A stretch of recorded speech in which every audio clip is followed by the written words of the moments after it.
Test 2. You will hear a number of different recordings, and you will have to answer questions on what you hear. There will be time for you to read the instructions and questions, and you will have a chance to check your work. All the recordings will be played once only. The test is in 4 sections. At the end of the test, you will be given 10 minutes to transfer your answers to an answer sheet. Now turn to Section 1.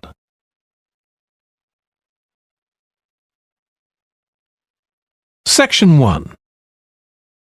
You will hear a woman phoning the secretary of a cycling club to find out about becoming a member. First, you have some time to look at questions 1 to 6.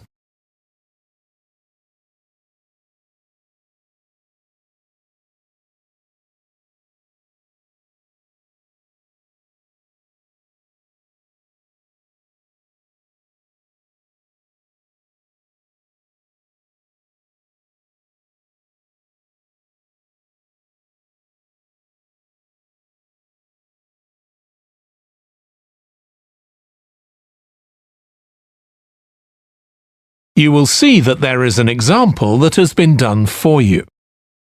On this occasion only, the conversation relating to this will be played first. Hello, South City Cycling Club. Oh, hi. I want to find out about joining the club. Right, I can help you there. I'm the club secretary and my name's Jim Hunter. Oh, hi, Jim.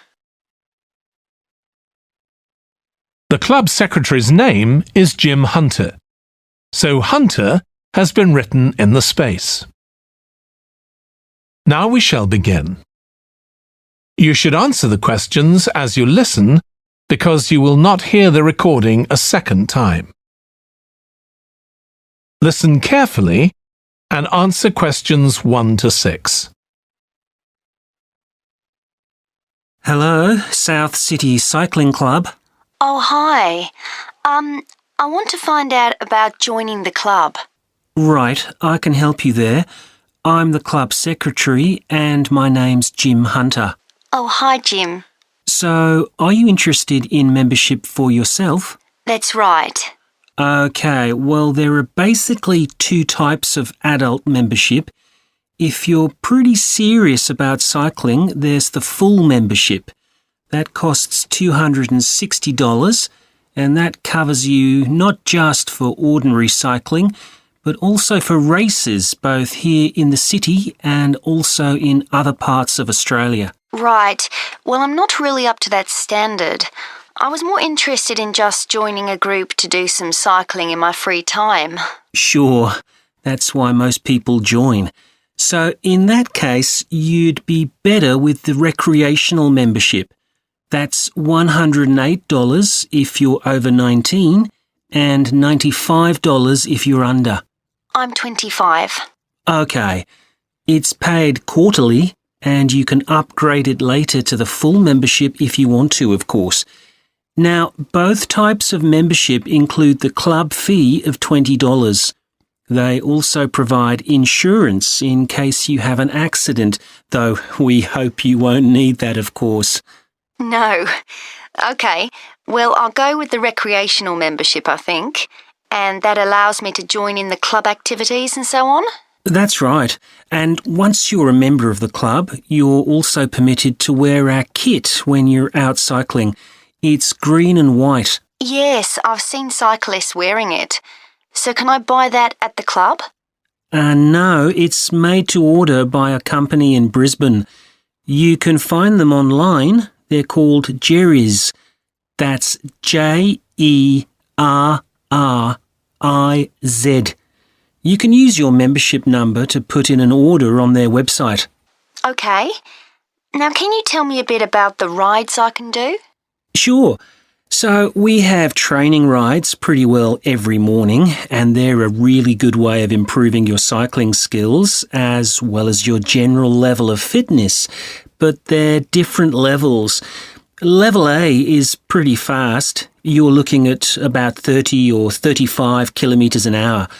If you can do about 25 kilometres an hour, you'd probably be level B. And then level C are the novices who stay at about 15 kilometres per hour. Right. Well, I reckon I'd be level B. So when are the sessions for that level? There are a couple each week. They're both early morning sessions. There's one on Tuesdays, and for that one you meet at 5:30 a.m, and the meeting point's the stadium. Do you know where that is? Yes, it's quite near my home, in fact. OK, and how about the other one? That's on Thursdays. It starts at the same time, but they meet at the main gate to the park. Is that the one just past the shopping mall? That's it. Before you hear the rest of the conversation, you have some time to look at questions 7 to 10.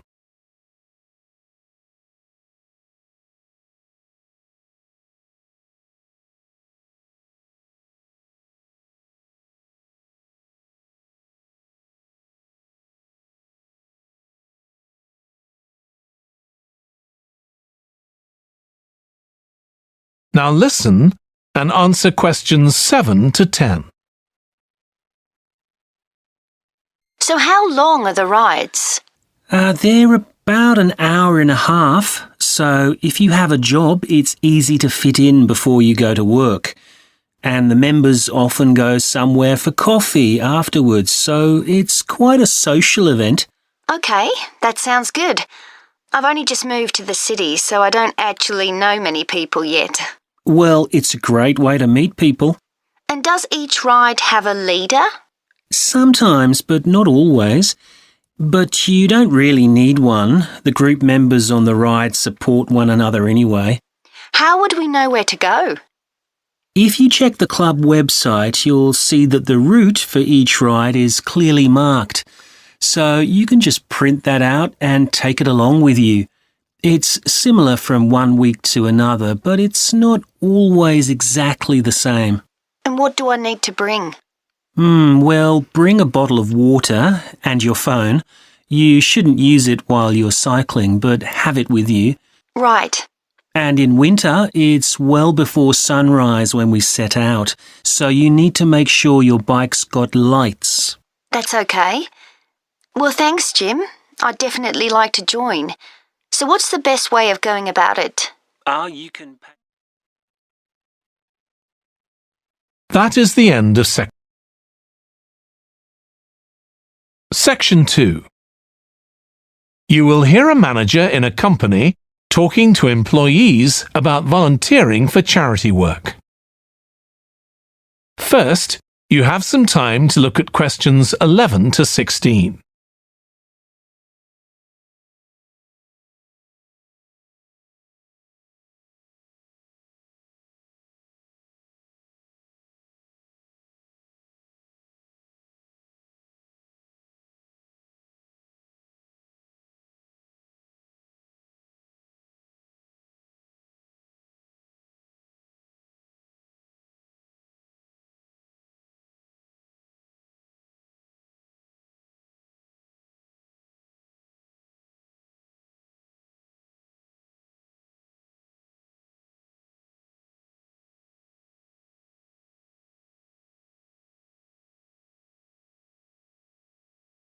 Now listen carefully and answer questions 11 to 16. Thanks for coming, everyone. Okay, so this meeting is for new staff and staff who haven't been involved with our volunteering projects yet.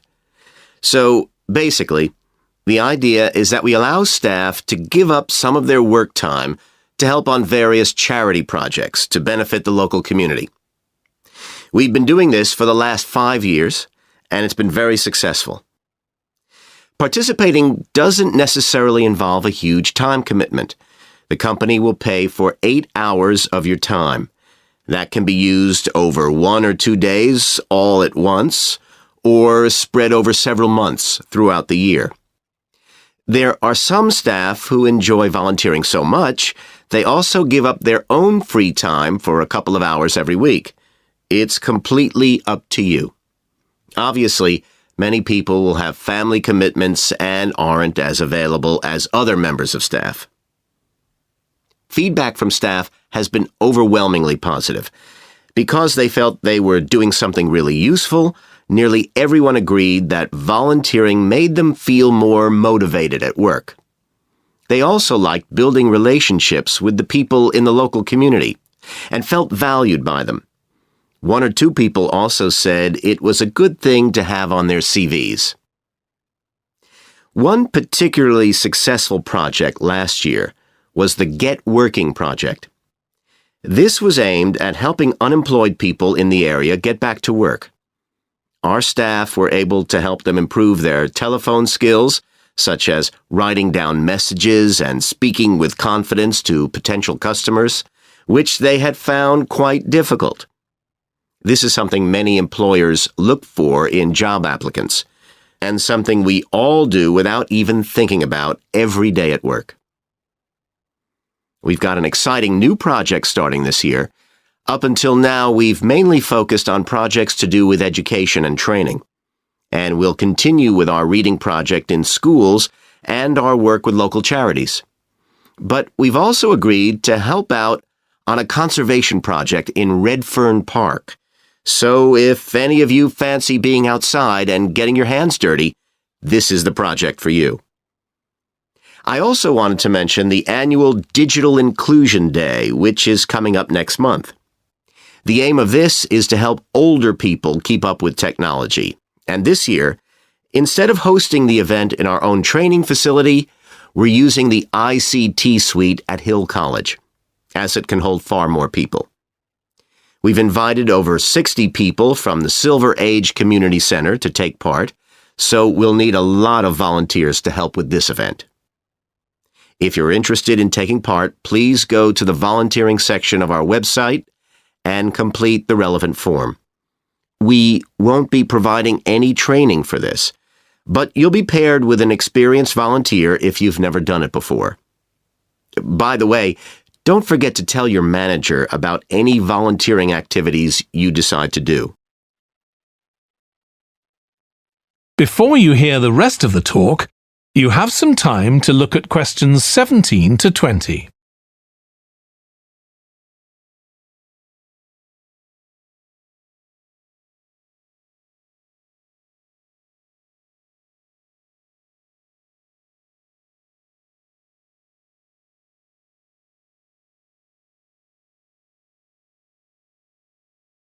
Now listen and answer questions 17 to 20. The participants on the Digital Inclusion Day really benefited. The majority were in their 70s, though some were younger, and a few were even in their 90s. Quite a few owned both a computer and a mobile phone, but these tended to be outdated models. They generally knew how to do simple things like send texts, but weren't aware of recent developments in mobile phone technology. A few were keen to learn, but most were quite dismissive at first. They couldn't see the point of updating their skills. But that soon changed. The feedback was very positive. The really encouraging thing was that participants all said they felt much more confident about using social media to keep in touch with their grandchildren, who prefer this form of communication to phoning or sending emails. A lot of them also said playing online games would help them make new friends and keep their brains active. They weren't that impressed with being able to order their groceries online, as they liked going out to the shops, but some said it would come in handy if they were ill or the weather was really bad. One thing they asked about was using tablets for things like reading newspapers. Some people had been given tablets as presents, but had never used them. So that's something we'll make sure we include this time. That is the end of Section 2. Section 3. You will hear a student called Russ consulting his tutor about a presentation he is preparing on nanotechnology. the study of materials on an extremely small scale. First, you have some time to look at questions 21 to 25.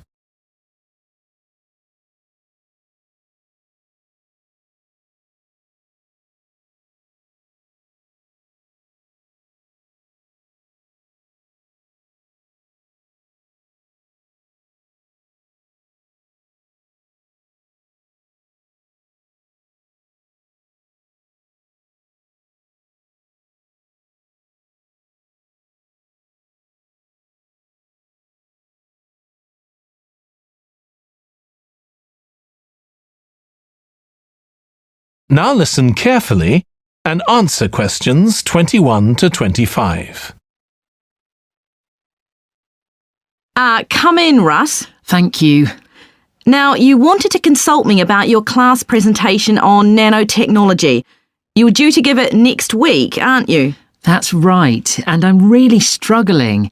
I chose the topic because I didn't know much about it and wanted to learn more, but now I've read so much about it, in a way there's too much to say. I could talk for much longer than the 20 minutes I've been allocated. Should I assume the other students don't know much and give them a kind of general introduction? Or should I try and make them share my fascination with a particular aspect? You could do either, but you'll need to have it clear in your own mind. Then I think I'll give an overview. OK. Now, one way of approaching this is to work through developments in chronological order. Uh-huh. On the other hand, you could talk about the numerous ways that nanotechnology is being applied. You mean things like thin films on camera displays to make them water repellent and additives to make motorcycle helmets stronger and lighter? Exactly. Or another way would be to focus on its impact in one particular area, say medicine or space exploration. That would make it easier to focus. Perhaps I should do that. I think that would be a good idea. Right.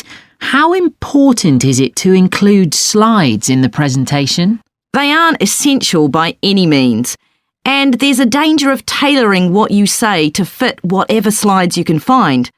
While it can be good to include slides, you could end up spending too long looking for suitable ones. You might find it better to leave them out. I see. Another thing I was wondering about was how to start.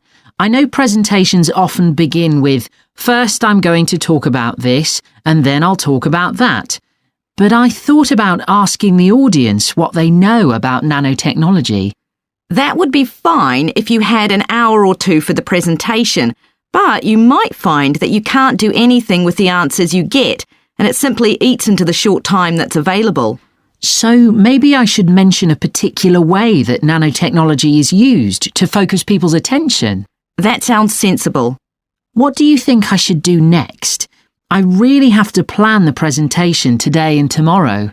Well, initially, I think you should ignore all the notes you've made, take a small piece of paper and write a single short sentence that ties together the whole presentation. It can be something as simple as, nanotechnology is already improving our lives. Then start planning the content around that. You can always modify that sentence later if you need to. OK. Before you hear the rest of the discussion, you have some time to look at questions 26 to 30.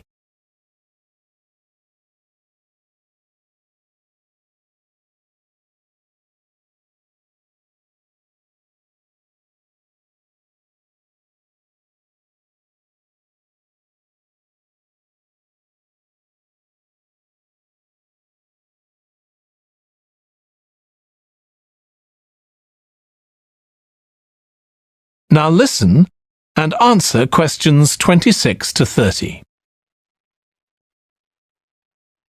OK, now let's think about actually giving the presentation. You've only given one before, if I remember correctly, about an experiment you'd been involved in. That's right. It was pretty rubbish. Let's say it was better in some respects than in others. With regard to the structure, I felt that you ended rather abruptly, without rounding it off. Be careful not to do that in next week's presentation. OK.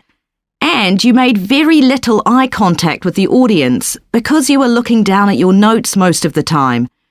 You need to be looking at the audience and only occasionally glancing at your notes. Your body language was a little odd. Every time you showed a slide, you turned your back on the audience so you could look at it. You should have been looking at your laptop. And you kept scratching your head, so I found myself wondering when you were next going to do that, instead of listening to what you were saying. Oh dear. What did you think of the language? I knew that not everyone was familiar with the subject, so I tried to make it as simple as I could. Yes, that came across. You used a few words that are specific to the field, but you always explained what they meant, so the audience wouldn't have had any difficulty understanding. I must say, the handouts you prepared were well thought out.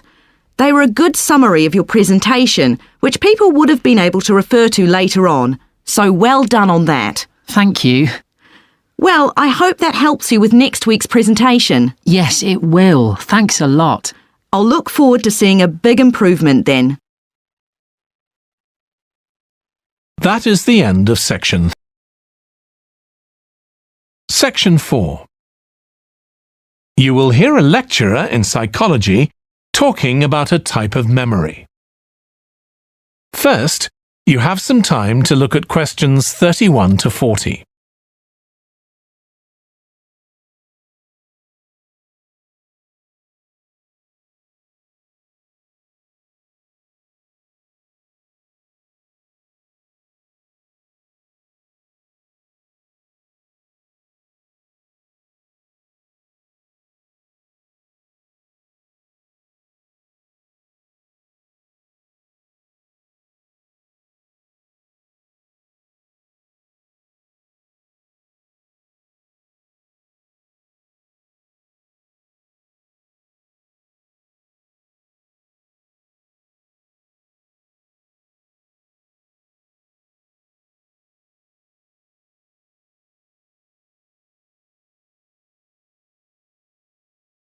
Now listen carefully and answer questions 31 to 40.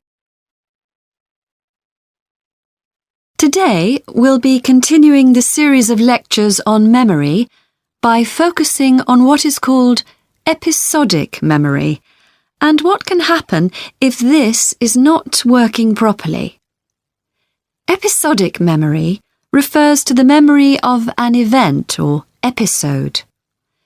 Episodic memories allow us to mentally travel back in time to an event from the past.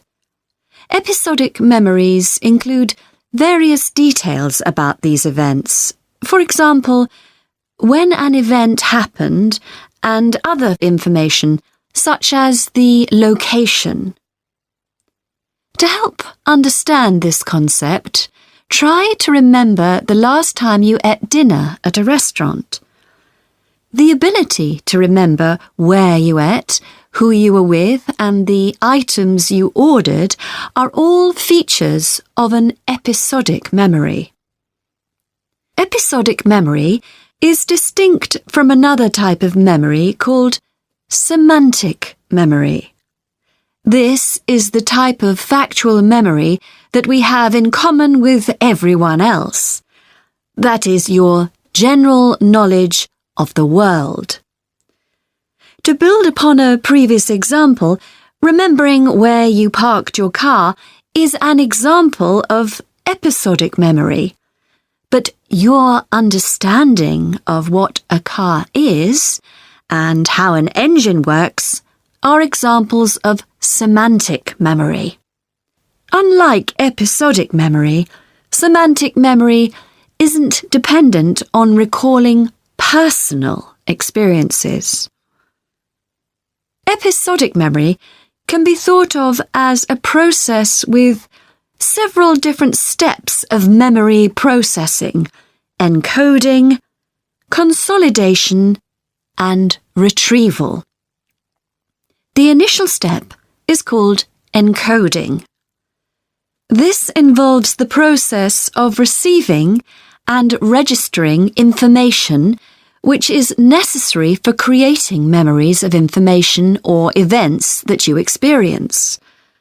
The degree to which you can successfully encode information depends on the level of attention you give to an event while it's actually happening. Being distracted can make effective encoding very difficult.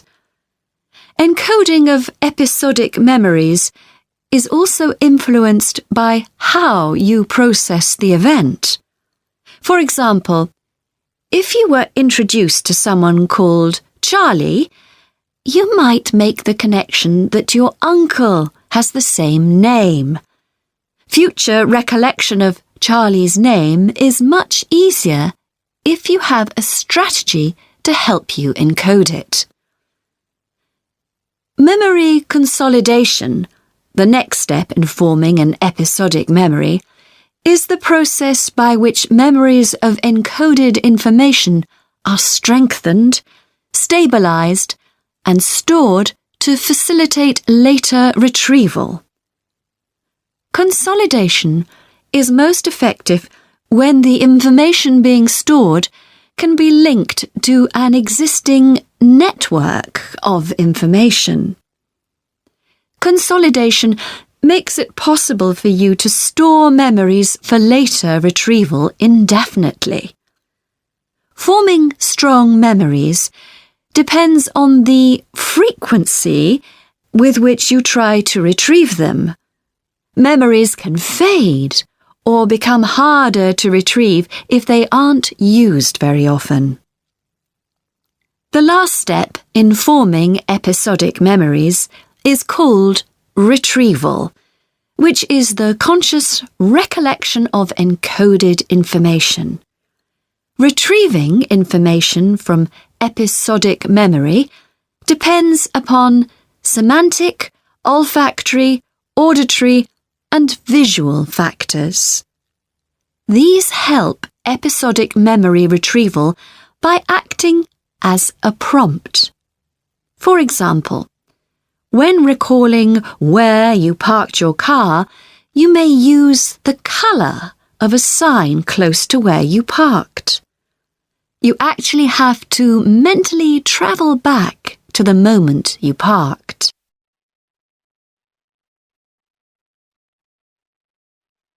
There are a wide range of neurological diseases and conditions that can affect episodic memory. These range from Alzheimer's to schizophrenia to autism. An impairment of episodic memory can have a profound effect on individuals' lives. For example, the symptoms of schizophrenia can be reasonably well controlled by medication. However, patients' episodic memory may still be impaired, and so they are often unable to return to university or work. Recent studies have shown that computer-assisted games designed to keep the brain active can help improve their episodic memory. Episodic memories can help people connect with others, for instance by sharing intimate details about their past, something individuals with autism often have problems with.